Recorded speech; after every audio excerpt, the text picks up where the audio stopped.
On the finish line in Les Sables, an amazing round-the-world race, Armel Le Cleach holds back Alex Thomson to win the 2016-2017 Vendée Globe Challenge. Heroes and Awards 360. Joyon and IDEC smashed the record to Cape Horn. And now in the newsroom, here's Gerald Malingri. NC Sports. Plunge into the action.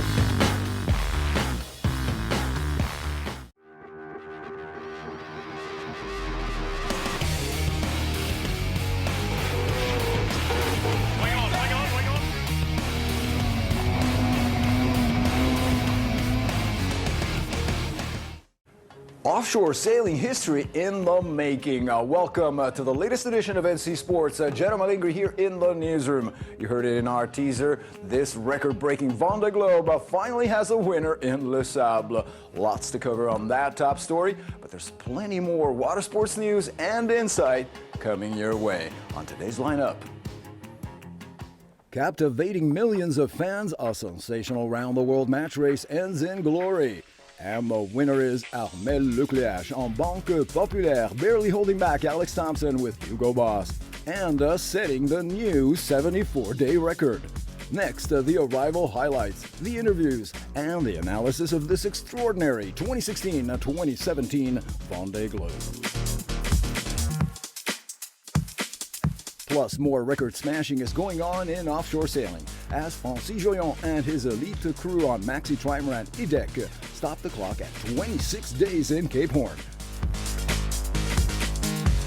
And in the briefs, sail, surf, kite. Water Sports Awards take the spotlight with Gavin Reid, John Florence, Tyler Wright, Paine, and Daniela Moroz. Then, Robinson and McDonagh win the Surf Series at Bells Beach in Australia, as the WSL 2017 season kicks off for the Junior Qualifying Series. And a whole lot more coming up. Now, Nautical Channel subscribers got to live the moment firsthand yesterday with the live broadcast of the arrivals of both Armel Le Cleach and Alex Thomson. And what a show that was. For those who missed it, no worries, we'll be re-airing the program at convenient hours, so check our online schedules. Many factors have contributed in making what can easily be considered the greatest edition of the VGC to date.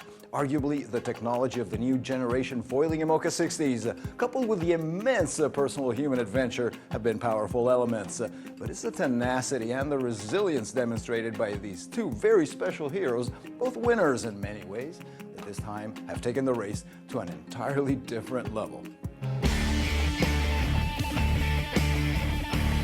It all came down to one last crucial tack. The ocean match race that began 2 months ago off Cape Verde on the Atlantic descent and kept going all the way around the world now had to be decided. As millions of fans and experts worldwide followed the tracker down to the very last waypoints, the suspense became almost unbearable.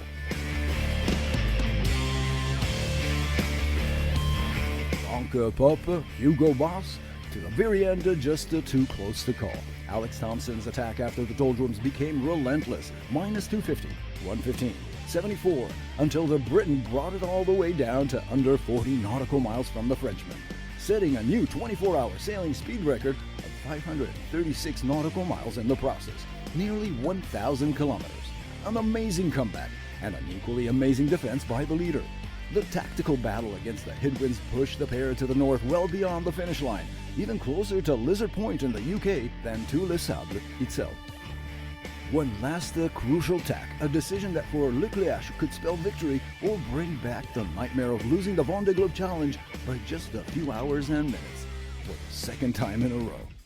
While Thomson, with this tack, could rewrite the history of British offshore sailing.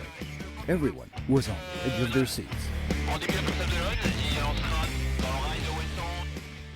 The last night at sea was decisive. Armel attacked first off the mouth of the English Channel for one last drag race to the southeast and the finish line. Alex, now just 35 nautical miles behind, responded with a tack of his own. But with just over 240 to go and some issues with the autopilots, there wasn't much that the Briton could actually do. Armel Le Cleach and Banque Populaire 8 win the 2016-2017 edition of the Vendée Globe Challenge in 74 days, 3 hours and 35 minutes, shaving almost 4 days from the previous record set by François Gabart in 2013 with Massif.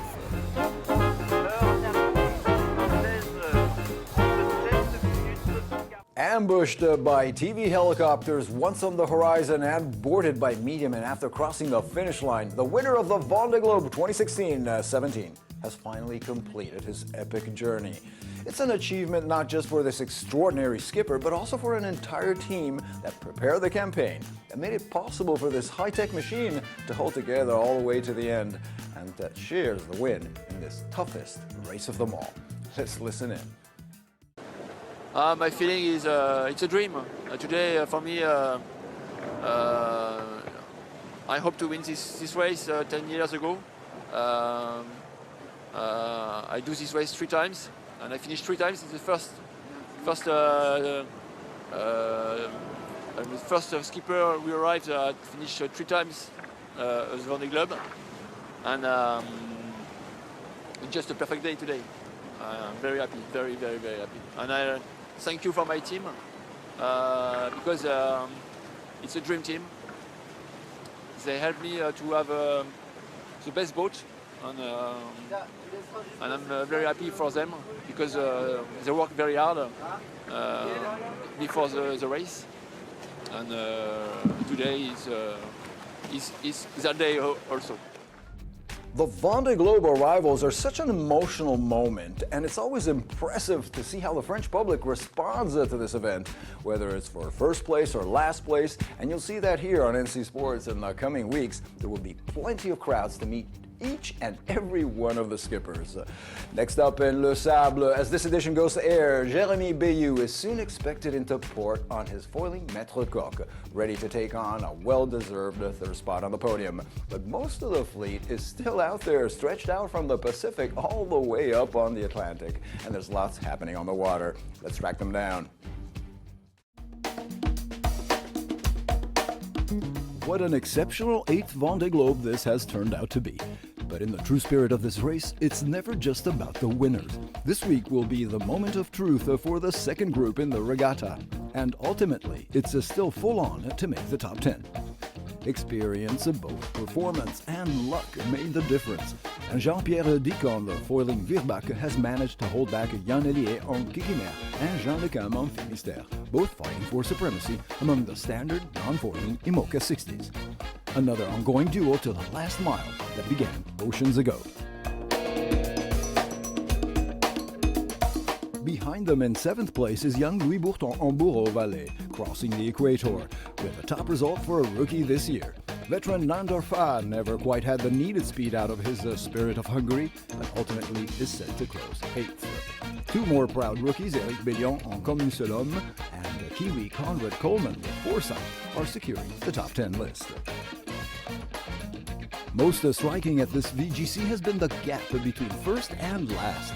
As the finish line was crossed in Le Sable, the last competitor in the race, Sébastien Destremont on Face Ocean, trailed by some 9,000 nautical miles in the middle of the Pacific after pausing for repairs.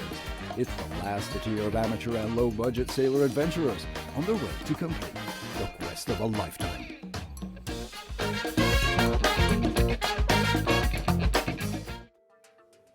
Well, it's party time in Le Sable d'Olonne, and it looks like they will be celebrating for a while there. You can catch all upcoming arrivals right here in the next editions. We'll be right back after the break, but first, most circuits are getting ready for the 2017 season kickoff.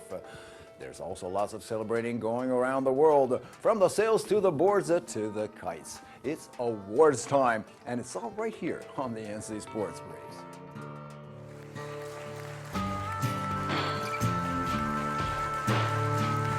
Amateur sailor Gavin Reid has been named the 2016 Boats.com Yachtsman of the Year for his heroic mid-ocean rescue during the Clipper Round the World Yacht Race. The 27-year-old deaf adventurer was performing as a crew member of one of the 12 Clipper yachts on the Hobart to Whitsundays leg when he responded to a call for help from a nearby yacht in distress off the coast of New South Wales. Reid, who was on his first sailing adventure, swam to the yacht and single-handedly rescued a crewman who had been stuck at the top of the mast for hours.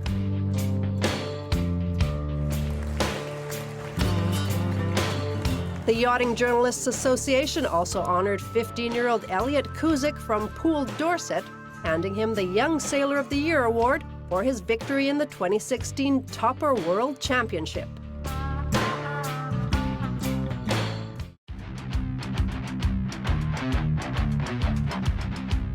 2016 WSL World Champs Tyler Wright and John Florence have been nominated for the prestigious Loris Awards, now in its 17th edition. The annual ceremony, to be held in Monaco on February 14, will honor both the top heroes and the top achievements of the year in the wider world of sports.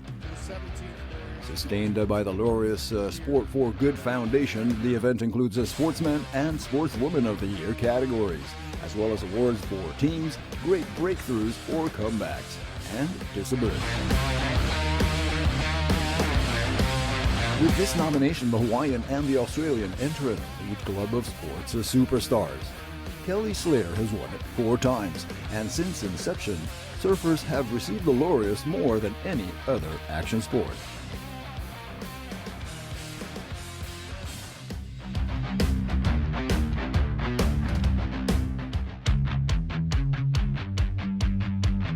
Olympic bronze medalist Caleb Paine and IKA Formula Kite world champion Daniela Moroz, both from California, are U.S. Sailing's 2016 Yachtsman and Yachtswoman of the Year. At only 15, Moroz demonstrated her bravura by stealing the 2016 IKA Formula Kite world title from reigning champ Russia's 18-year-old Elena Kalinina in China last September. The foiling prodigy, who will be back for another hydrofoil pro tour in 2017, is preparing to compete at the Buenos Aires 2018 Summer Youth Olympic Games and has her fingers crossed that kiteboarding will make it as part of the 2020 Games in Tokyo. A Sailing World Cup Series champion, Paine has been the top-ranked American fin sailor since 2012. He became the first American to make the Olympic podium in sailing since 2008.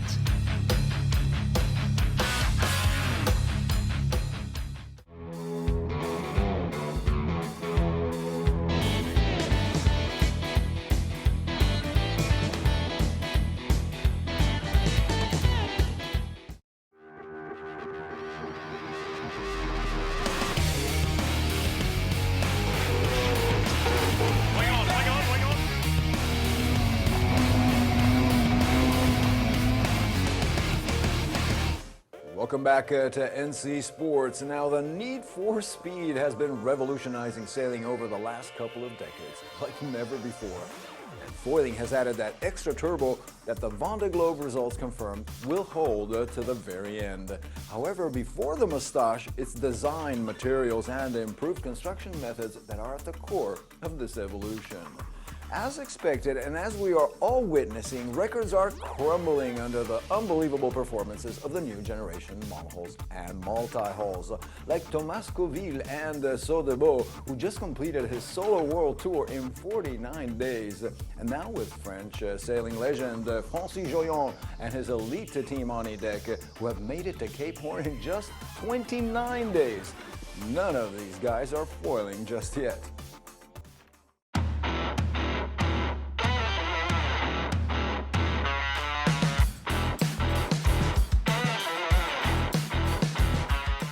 Legendary French seaman Francis Joyon and his IDEC sport crew look well on their way to capturing the Jules Verne Trophy and the world speed record. They've already smashed 4 intermediate records, including the Pacific Ocean record between Tasmania and Cape Horn, since leaving Ushant on the 16th of December. IDEC was 4 days, 6 hours, and 35 minutes ahead of the reference time set by Banque Populaire 5 in 2012.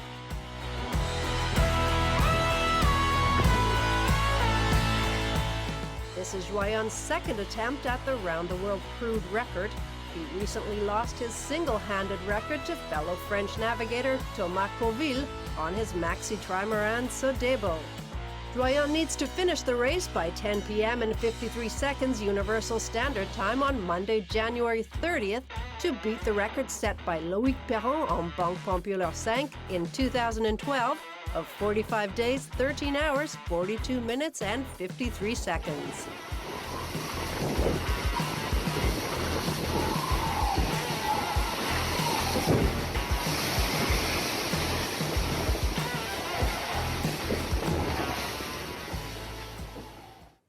While the top WSL pros are enjoying their off-season break, there's a bunch of young and upcoming Groms that are already eager to get into the fight. This year they got an early chance to show their stuff at a key qualifying series event on the spectacular break at Bells Beach.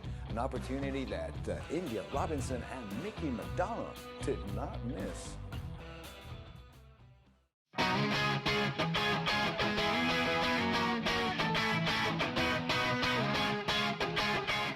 The juniors ended it last week with the new world champs, and the juniors started it up again for the new season down in Australia. With top young pros aiming for the big leagues, the Super Series at Bells Beach was a total success. Now part of the WSL qualifying series, the circuit brings back the old Australia Oceania trials suspended 5 years ago. India Robinson and Mickey McDonagh started their season with a bang. On the ladies' court, Robinson climbed up the ladder to then defeat American Alyssa Spencer 11-10 to 10-75 in a very tight final.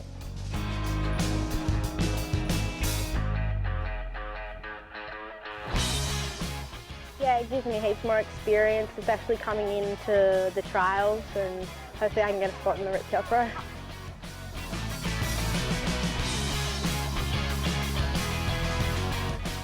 In the men's camp, McDonagh closed his final with a solid 12.25 for the win over Lucas Rice.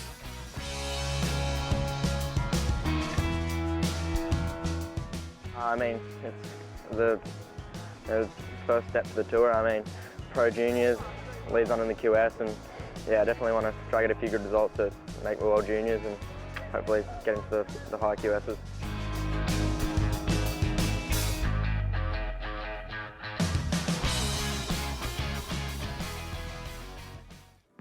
From Paris to Dusseldorf, the Nautical Channel team is heading to the boat, the Dusseldorf Boat Show, where we'll be taking the pulse of the German marine industry and its consumer base. What are the latest trends and what does the future hold?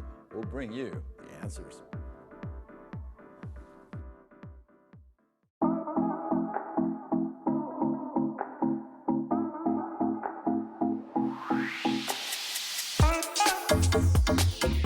A key industry stopover in Europe and a showcase for the German market. The Boat 2017 opens its gates Saturday morning, January 21st, until the following Sunday, the 29th. The Nautical Channel will be on location in Dusseldorf to bring you all the news and insight on the latest releases in power, sail, boards, and accessories. Visitors will also get to meet the top pros and try out their favorite discipline thanks to Play Now, a 360-degree testing ground for water sports. The Wave, a mechanical indoor wave for surfing, is another major highlight of this edition, open to all. Don't miss the exclusive coverage of the 2017 Dusseldorf Boat Show, premiering on the 17th of February at 21:30 CET, only on Nautical Channel.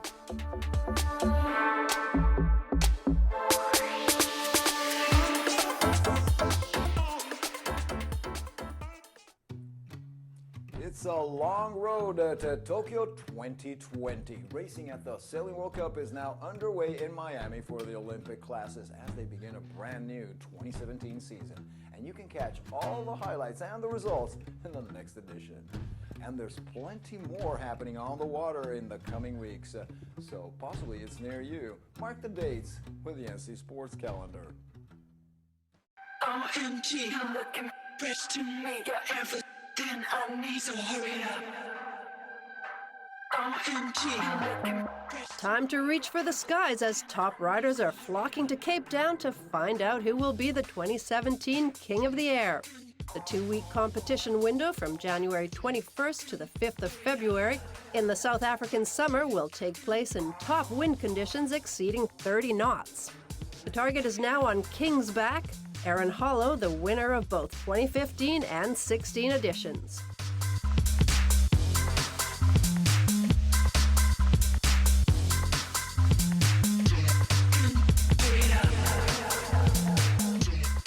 Surf Expo, the surfing industry's oldest and largest trade show, is opening its doors from January 26th to 28th in Orlando, Florida.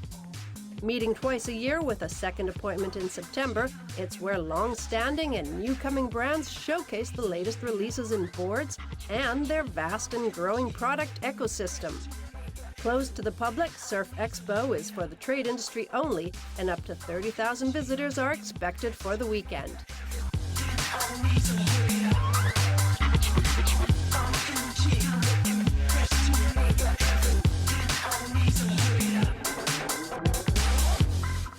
Yes, the latest top-of-the-line super yacht releases, but there's much more.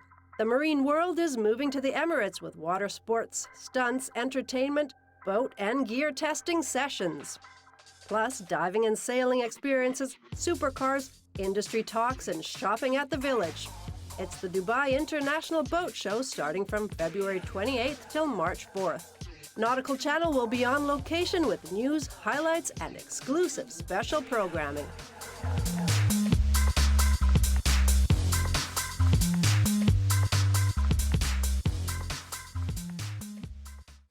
Unfortunately, we're out of time for today, but there's always more happening on our blue planet. If you missed it, stay tuned and relive the Solo Around the World experience thanks to the full rebroadcast of this historic Vendée Globe arrivals right here, of course, on Nautical Channel. I'm Jeno Malingri, and remember, plunge into the action with NC Sports.